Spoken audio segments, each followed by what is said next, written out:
Safe B writes, I'm new to scrapbooking, and the main reason I've fallen in love with the idea is because I have so many family stories to tell. Funny incidents, both sides full of characters, events and memories, and so on.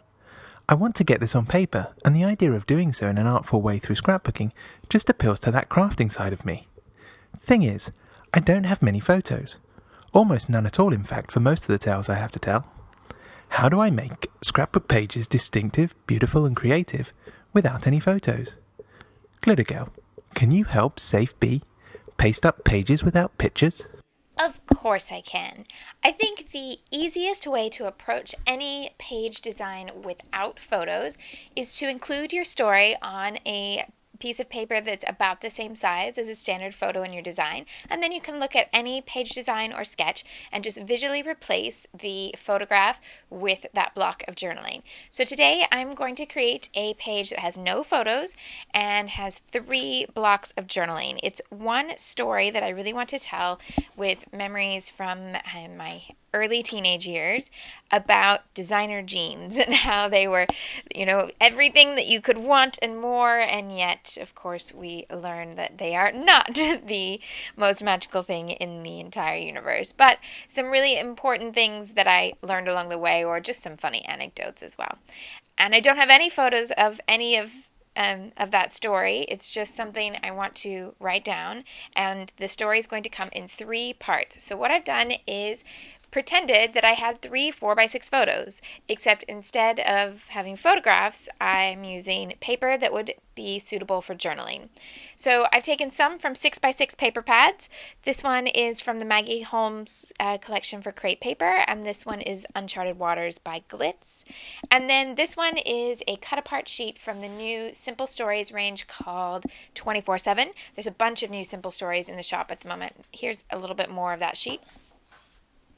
So those are all 3 pattern papers that I can write on. They're pale enough in the background. Some of them have lines and things like that will be easy for me to tell my story.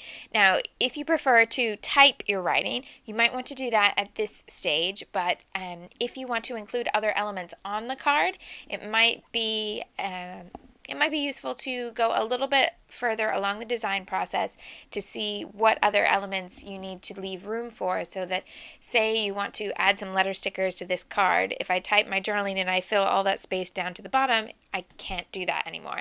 So I do want to add some lettering to each of these cards because I want each card to have the color of that particular story. There's 3 pairs of jeans I want to tell a story about. One is blue, one is red, and one is pink. So this is how I came up with the color scheme. I wanted to come up with something that would help me use pink and red on the same layout. So this background paper has cream and red dots on a pale pink background. So that worked well. That's by Ellie's Studio. The B-side is this pink, aqua, and gray. Okay, so then I have my 3 cards, and I've cut these actually to just smaller than 4x6 so that I can mat them in the corresponding color and they'll still fit. But here's that same idea. Whenever I use 3 4x6 photos, I tend to line them up all in a line. That's the same sort of idea that I'm following here, except I'm going to use 3 blocks of writing. So I want to then have blue, red, and pink, and so I brought in some other papers and accents that can work to help me mat those different blocks. So for the blue, I'm going to use this blue triangle print, which is from My Girl by American Crafts and has a pink corner design on the other side. So that's going to mat this first box.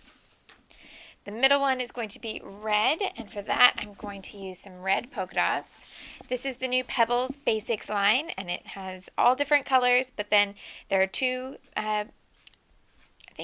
possibly even 3, different sheets for each color. So there are 2 different sizes of polka dots. There's chevrons, florals, and the ledger. So I'm going to mat this one in the red polka dot.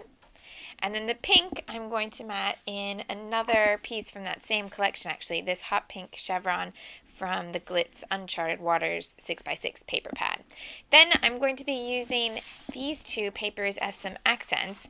This one is a little bit unlikely because if you look at the color scheme in general, it's not the right color scheme at all. But what I want to do is cut apart some of these little squares of denim. So this is from the Brothers collection at Echo Park.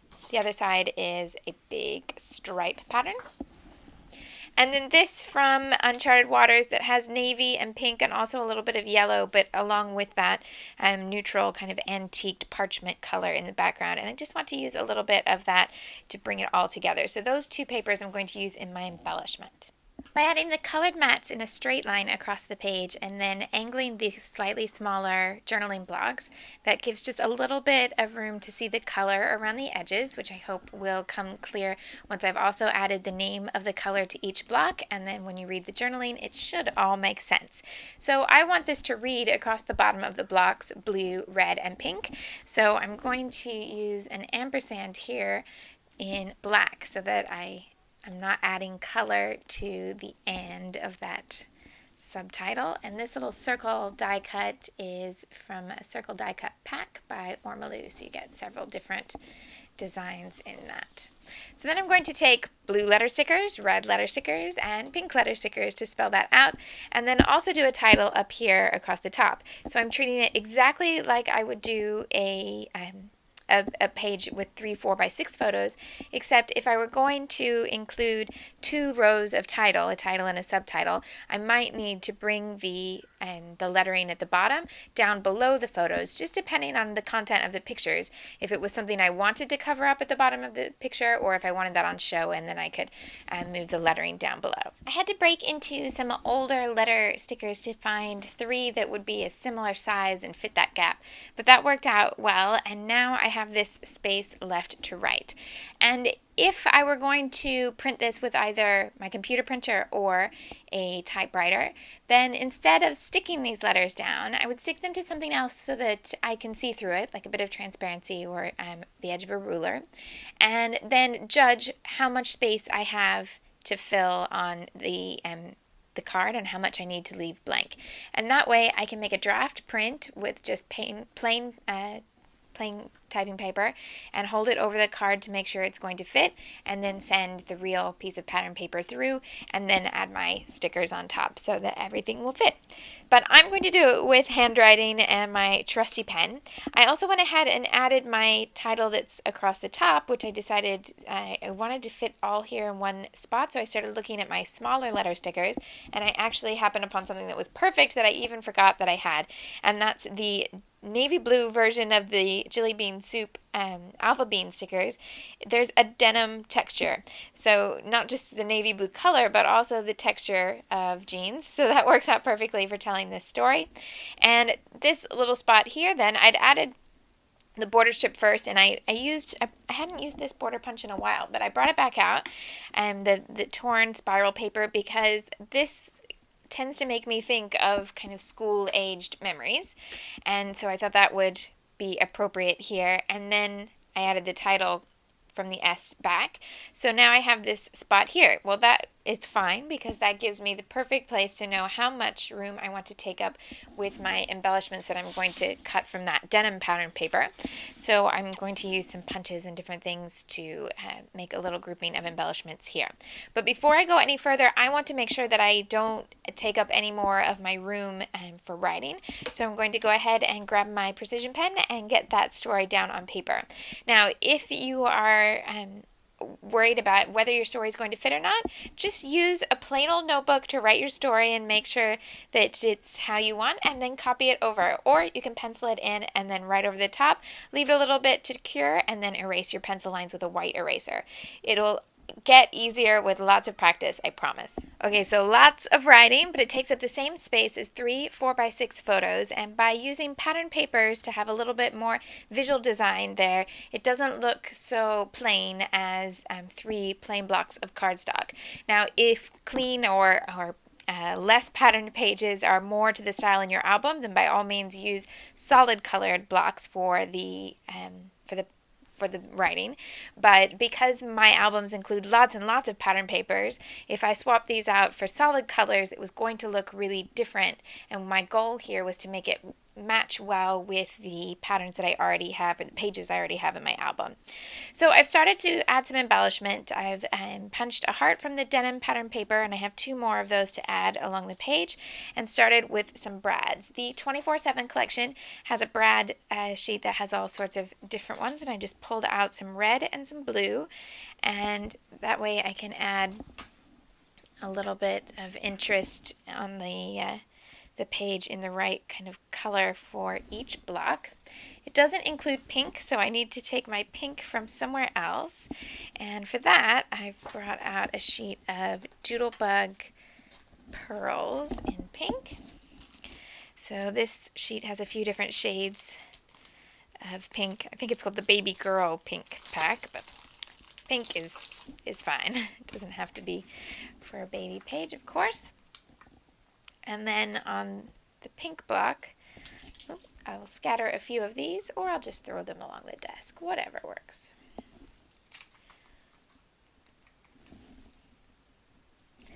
And then I can also put in my other blue hearts. I definitely want one down here. I need to figure out where the best place is for this third one. And then I will pretty much have everything done. To finish, I realized when I reviewed my journaling that I hadn't really made the time frame clear, and I wanted it to be obvious that this was a story by year. This was 92, 93, and 94. So I added that in the numbers from the letter sticker sheet, and that gave me a little place to add a little bit more embellishment along the bottom. And this is where I'm going to call this one finished. If you had more writing, or if you wanted to use more embellishment, there's space at the top of the page, so you could do another little piece here, a little border strip, and then have that would balance out more writing either in this column or in a long column over to the side. And pretty much everything here, I added those little brads, the sticker, they're from the 24/7 collection, and then the hearts were punched from that Echo Park pattern paper. So your challenge this week is to create a page that has no photographs, and if that seems rather daunting to you, I really encourage you to use an existing layout that you love with photos, or a sketch for a layout, and just replace the elements on the page that are marked off as photographs with a block that's going to contain your journaling, and see if that helps you come up with a design that you love and that will work well with your albums. Thanks so much for watching, and I can't wait to see what you make. Join us next week for the continuing adventures of Glitter Girl and the ongoing mystery of the scrapbooker behind the mask at twopiesinAbucket.com.